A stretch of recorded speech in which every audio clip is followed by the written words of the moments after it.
Isang kakaibang fun run ang isinagawa na naglalayong magpaabot ng tulong sa mga anak ng mga nasawing sundalo. Ito'y bilang pagpupugay at pagkilala sa kanilang sakripisyo at kabayanihan para sa bayan. Si Sweden Velado sa detalye.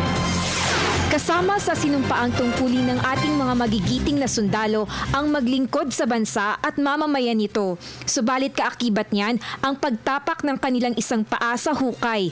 Marami ng sundalo ang nagbuwis ng kanilang mga buhay para sa bayan at ang malungkot na bahagi nito ay habang nilang iwan ang kanilang mga pamilya, lalo na ang kanilang mga anak. Upang bigyang pugay ang kanilang taus-pusong serbisyo para sa bansa, isang kakaibang fun run ang inorganisa upang makapagpaabot ng tulong sa mga anak ng tinatawag nating fallen heroes. This event, it's a synchronized event, will be able to support the children of our fallen soldiers in partnership with Hero Foundation. So basically, Hero Foundation provides educational assistance to the children of our soldiers. Inspirasyon ng mga aktibidad sa nasabing fun run ang ilang obstacles sa mga pagsasanay ng militar. Siksik ito sa mental at physical drills na tiyak na magugustuhan ng mga interesadong lumahok.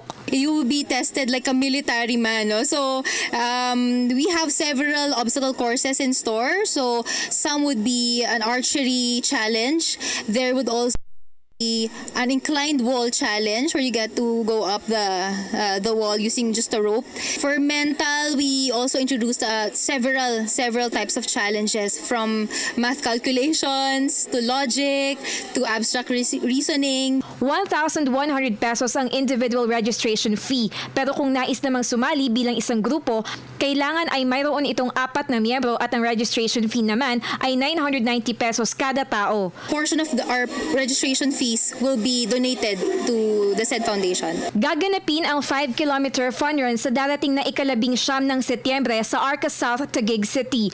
Maaaring magrehistro online hanggang ika-18 ng Setyembre. Bisitahin lang ang kanilang website www.synchronize.com. Bukas ang aktibidad para sa mga edad 7 taong gulang pataas at sakto rin ito para sa at barkada bonding. Para sa Telebisyon ng Bayan, ako si Sweden Velado.